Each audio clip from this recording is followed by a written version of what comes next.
Evde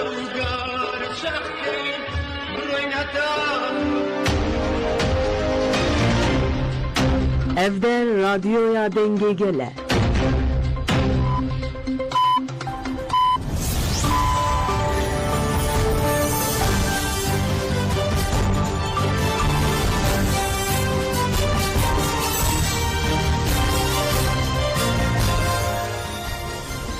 Danışana radyoya denge gelden başkodarın heja iru çare kanun 2024 çarşamba Brüksel saat 8 lamede emnu çe serisi ve peşkeş bikinden de mazadi araya berapoya.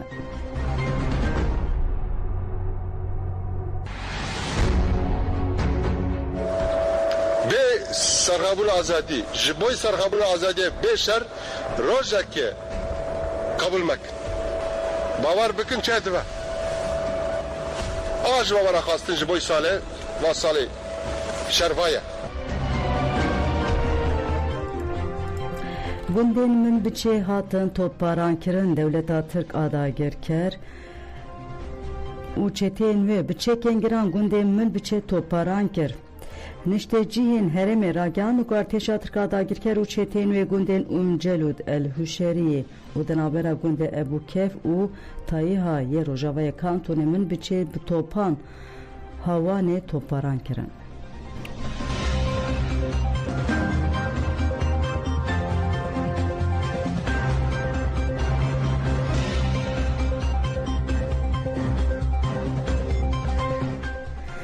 Revberiya Xweser ji bo koçberan bank li netewêniyek bûye gerpiştê êrişa dewleta Tirk dagirker û çêtiyên wê yên Tunturaz ji Helebê û kampên penaberan bi hezaran koçberên li Şehba û Afrînê ber bi herêmên Revberiya Xweser bi taybetî Raqa û Tebqayê ve koçber bûn.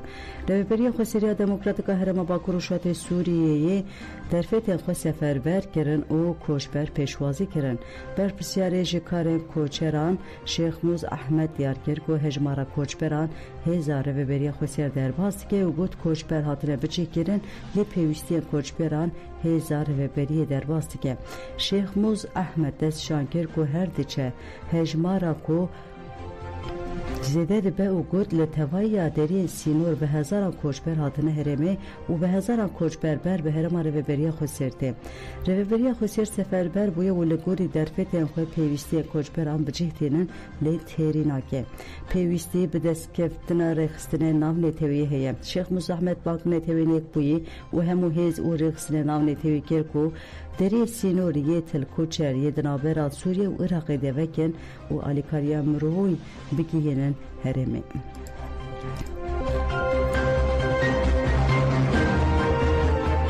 Dusset xwendekar ji Helebê gihîştin Qamişloyê. Komekê xwendekarên ji pêkhatiyên Sûriyan û Arab ku ji dusset kesî pêk dihat danê êvarê bawayeke ewle ji Helebê gihîştin geraca Enteriye ya li bajarê Qamişlo. Beriya ku koma xwendekaran bibî ji geracê malbat û xizmên wan bi sihatan lihêviya hatine wan man. Wexta ku bas gihîştin geracê dusset xwendekarên ku bi alîkariyê Revberiya Xweser bi awayekî ewle derbas bûn gihîştin malbat û xizmên xwe. Ji ber serweriya çeteyên Hayat Tahrir Erşam hekêşe ya li piraniya taxên Helebê hejmarek mezin a şîyeniyên taxê koçber kirin.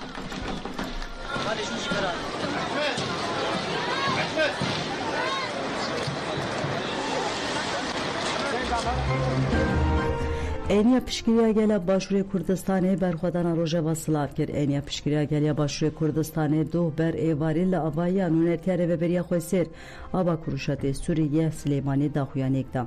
Li ser navê Eniyê Fethullah Hüseyin daxuyanî xwend. Di daxuyanî de êrişên dewleta Tirk yên li ser Rojava şermezar kir û got dijminatiyeke mezina dewleta Tirk li hemberî gelê Kurd heye. Em bank li hemû hêzê Kurdistanî dikin ku li dijî êrişan bibin xwedî helwest. Gelê Kurd yê kantona Afrîn Şehba û bajara Helebê dibin gefên mezin de ne. Ji ber vê yekê em bank li desthilatdarî Herêma Kurdistan û desthilatdarê Iraqê dikin ku dengê xwe bilind bikin. Fethullah Hüseyin daxwaz kir ku deriyê Fişxabûr û Sêmalka were vekirin û hagot em dixwazin alîkarî û piştgiriya xelkê başûrê Kurdistanê bikin. Ji bo vê jî divê ev derî verin vekirin.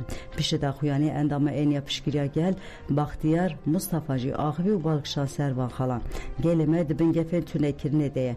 Em emweke eniya pişkiriya Rojavaya Kurdistanê bank li neteweyên yekbûyî û hemû navend û rêxistinên demokrasî û mafê mirovan dikin ku lemberî vê kuştin û dagirkeriyê helwestê nîşan bidin.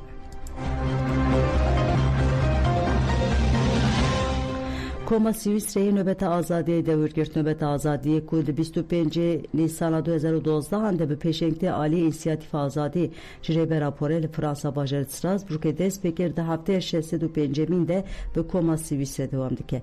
Çalakiya li Strasbourgê her hefte ji welatên cuda yên Awropa komêk diçe Strasbourgê û nöbetê dewir dikire. Di hefteyê 65 de jî Koma Sîwîsrê bajarê Berin û Friborgê Orhan Hazar, Ali Bilen, Ercüment Ziyanak û Osman Ünal nöbet dewirgirtin.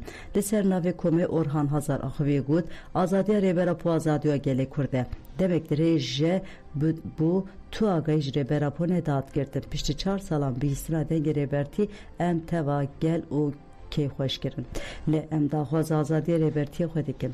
Orhan Hazar da zanî ku êrişên çeteyan û dewleta Tirk li ser Bakur û şatê Sûriyeyê ji bo têkbirina şoreşa gelan û fikrên rêbera poye û wiha bidawî kir.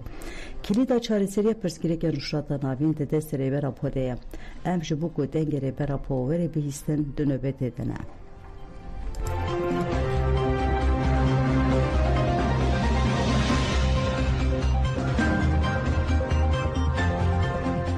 Êrişên dagirkeriyê li Malhûîsê hate protesto kirin. Kurdistanê dostên wan li Fransa bajarê Malhûîs li pêşiya Port-Yûn kombûn û êrişên dewleta Tirk û çêteyên wê yên li dijî Rojava şermezar kirin. Li ser navê girsiya gel daxuyanê hatayîn û gotin dewleta Tirk biriya çêteyên Selefî komkujiyê li ser Kurdan ferz dike, çête ji bejahî ve êriş dike, artêşa Tirk ji hewayî ve êriş dike. Kurdistaniyan got ku Erdoğanê faşîst û dewleta Tirk hebûna xwe dispêre tûnekirina gelê Kurd em bank raya giştiya Awropa dikin ku li dijî faşîzma dewleta Tirk dengê xwe bilind bikin.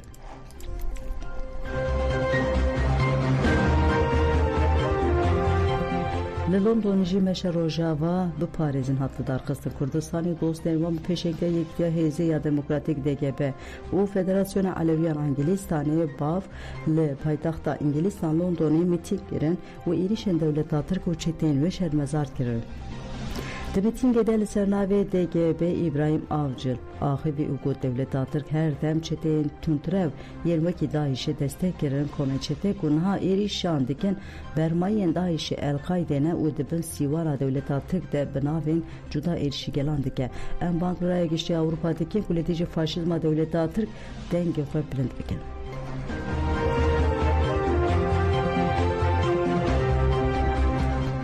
Heft kesên ku çeteyên HTŞ Osoyê şermezar kirin hatin girtin. Hêzên Kedê Aştî û Demokrasiyên İstanbulê ji bo şermezarkirina çeteyên HTŞ û OSYê şevê din çalakî kirin. Polîsên dewleta Tirk êrişî girsiya kir û 84 kes girtin mirçavan. Kesên hatin mirçav kirin bi bahaniya propagandaya rêxistinekirine û li hemberî polîsan li ber xwedana hatine suçar kirin. Ji 84 kesan 7 kes li müdîriyeta polîsan hatin berdan û 7 kes şandin dozgeriyê. Dozgeriyê 7 kes bi daxwaza girtinê şandê dadgehê cezayê sulhê jî 7 kes girt û şandê girtîgehê.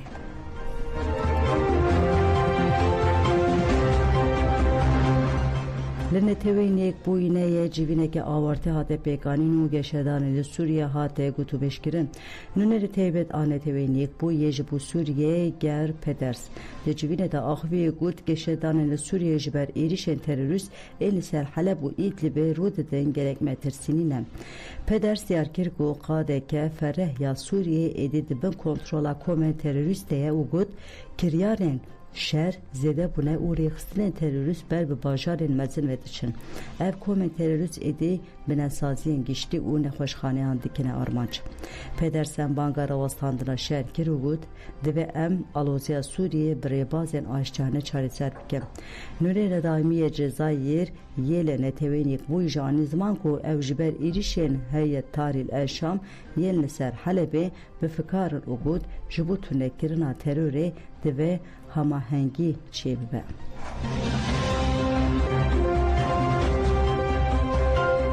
Pelegodan cemen uçen servis ve peşkeşkirana hatırladım başı.